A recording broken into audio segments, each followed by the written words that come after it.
Rocky was once thought to be one of the biggest rappers in the industry, sharing the spotlight with artists like Drake, J. Cole, and Kendrick Lamar. But nowadays, it just seems like he's more known for fashion and his relationship with Rihanna rather than his actual music. So, what happened? After dropping his debut mixtape Live Love ASAP in 2011, Rocky would reintroduce hip-hop to the psychedelic chopped and screwed sound seen before in the Houston rap culture with the screw tapes. Rocky would also go on to open for Drake's Club Paradise tour with Kendrick Lamar, just going to show how big he was at the time.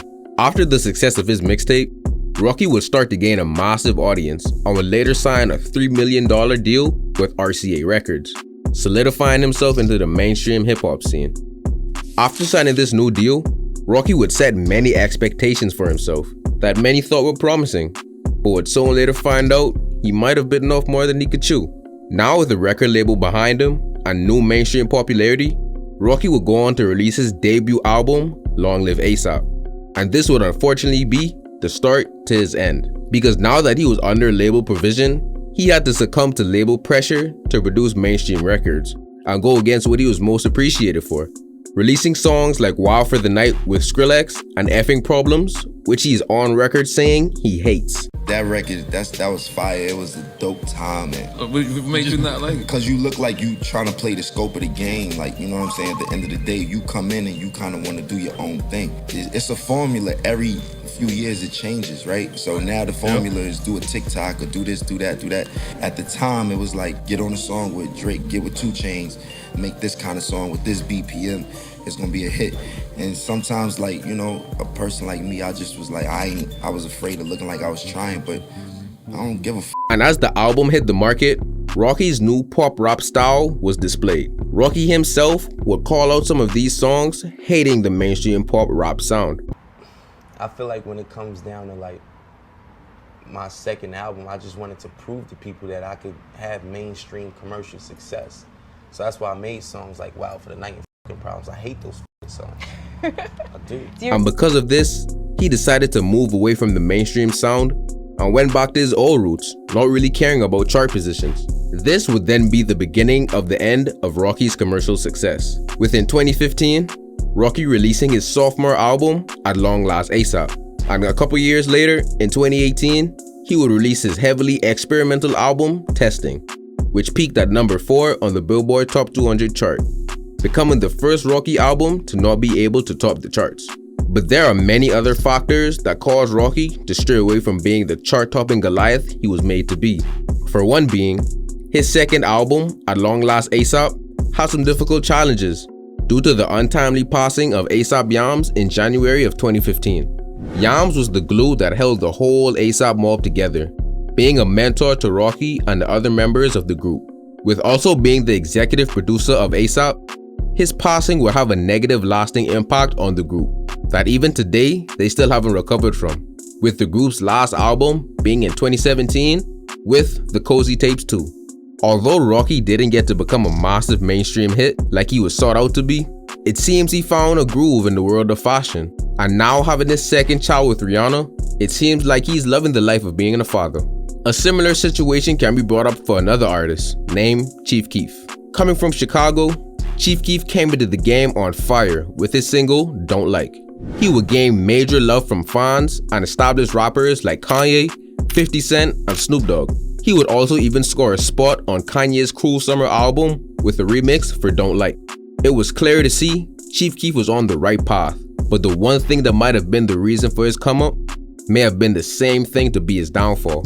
Coming from the dangerous streets of Chicago, Chief Keef would bring that same raw and unapologetic style to his music, with that birthing a new subgenre of hip-hop called drill music.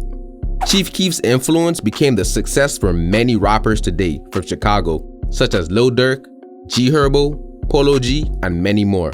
His impact on hip-hop is in the same category as Kanye and Drake, with his homemade videos and creating the mumble rap wave, which he is well aware of. But although he still receives the same, if not more love from fans and other artists in the industry today, it just seems like he should have been way bigger than he is now. With the successful release of his debut album Finally Rich, which would peak at 29 on the top 200 Billboard chart, in the summer of 2012, Chief Keef would be the subject of a bidding war among record labels wishing to sign him.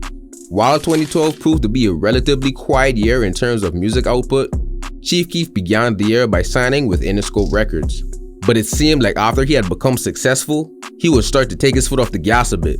In part with being a 16-year-old from Chicago with newfound fame and fortune, added with his numerous times of being on the wrong side of the law, he would start to become somewhat reckless and hard to handle.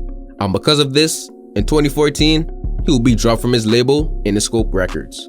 Chief Keef would then meet up with Alki David and sign a new deal with Philmon Records. Then, in 2015, he would release Bang 3, which commercially performed poorly compared to Finally Rich. Later in November of 2015, Keef's contract would then be suspended due to David having a continuous frustration of Keef limiting his appeal to a wider audience, saying, "Same shit over and over again."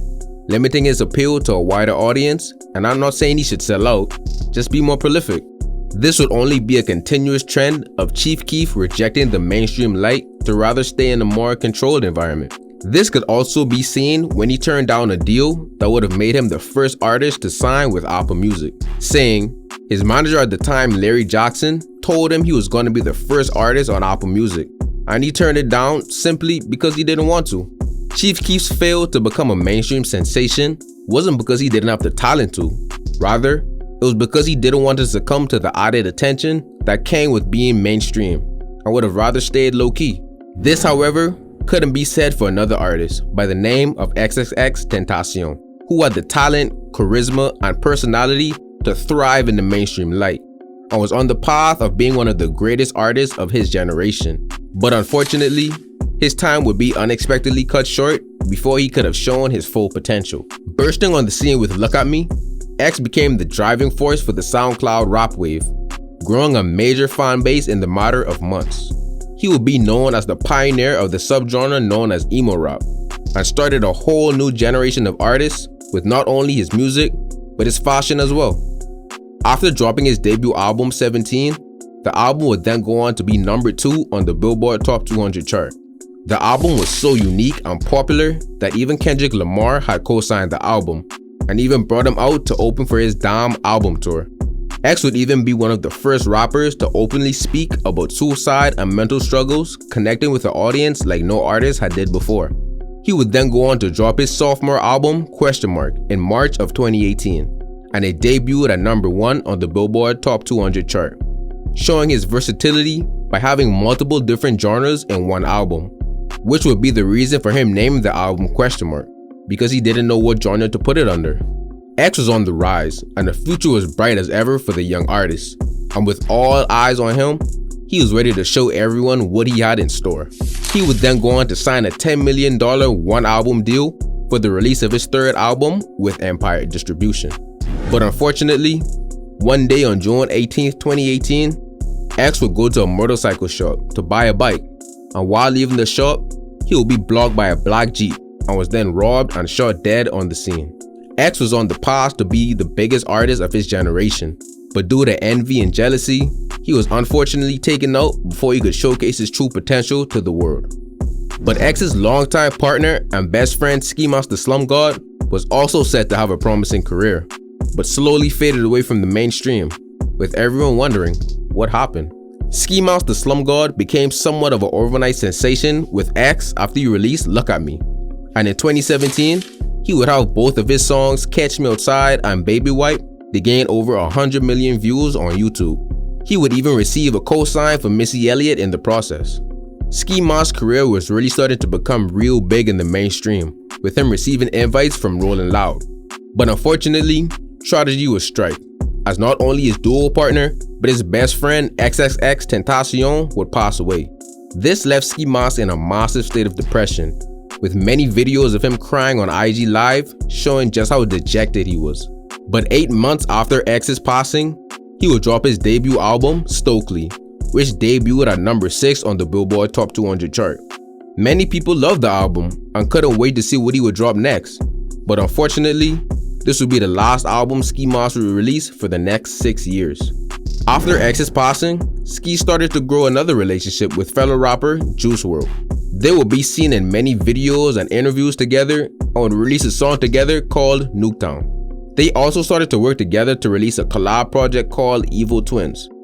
It seemed that Juice and Ski Mask were starting to become good friends, but unfortunately, deja vu would strike for Ski Mask, as on December 8th, 2019, Juice WRLD would pass away due to a drug overdose. Ski Mask was hit with yet another tragic loss of another one of his best friends just over a year later. After this, Ski would be reluctant to release music, only frequently releasing tracks. Understandably, due to the fact of him grieving the loss of two of his best friends in back-to-back years. Although Ski would release music, it would never be the same like his earlier work, and at this point, his mainstream hype had drastically died down. In 2021, Ski Mask would release his mixtape, Sin City, but it was received negatively by fans, selling only 17,000 copies in its first week. In November of 2023, Ski Mask would start to tease a new project called 11th Dimension, and will post a picture on his story with a track list for the album, with Genius saying to expect the album to drop in May of this year. Hopefully, this will be the project that will bring Ski Mask back to where he was. Farly removed from his days of Panda in 2016, Designer is more known nowadays for his media antics rather than his actual music. With his first taste of success being the #1 spot on the Billboard chart, it seems that Designer was destined for a decent career. Where did it all go wrong? In 2016, Designer would release his breakout hit, Panda, and immediately it turned him into a star. Designer soared up the ranks in the music industry, and a bidding war with 11 different record labels began to be sent his way. But out of all that were lurking, one stood out to him the most, and that would be the label run by none other than Kanye West himself, Good Music. He says that although other labels were offering him more money, he felt that signing with Good Music would be the best for his career, being under the guidance of Kanye West. But boy, was he wrong. Okay, so the deal was with Good Music and Def Jam. Yeah. Did they offer the most amount of money, or was it just, I want to rock with Kanye? It was just, it was definitely the seeing his movement. You feel what I'm saying? I ain't care that I ain't have all the money. I just wanted to make the best out of the movement. You think I'm saying? And that's what got that shit diamond. That's what, because I never seen it for the cash. You feel what I'm saying? I just wanted to be able to create a movement where I could be able to fucking jump on stage and make people mosh pit, feel good, inspire others, tap in, help communities, and really do this shit how I wanted to do it. He would then sign his deal with Good Music in February of 2016, not knowing that he had just signed his whole career away. Designer would then go on to feature on 2 songs off of Kanye's Life of Pablo album, with those being Freestyle 4 and Father Stretch My Hands Part 2. 2 months later, at just 18 years old, Designer would become the first rapper from New York in a decade to have a #1 single.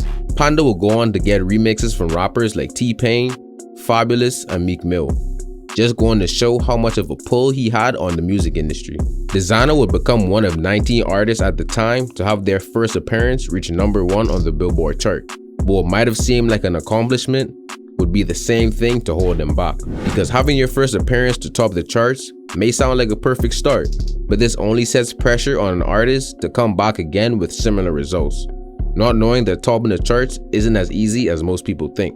For example, Drake had been in the mainstream since 2009, but didn't get his first #1 hit till 2016 with One Dance.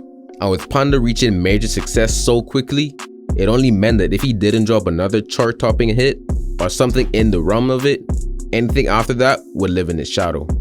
Although he dropped the EP New English and it had some success, reaching 22 on the Billboard Top 200 chart, it never reached expectations that were set with Panda. And due to this lack of expectation, he would start to lose the confidence of his label, and for a while, he was put on hold by his label, meaning he was not being able to drop any music. While on this hiatus, fans and media would start the narrative that Designer had fallen off. And with the release of his album LOD, peaking at number 161 on the Billboard charts, it was clear that those assumptions were correct.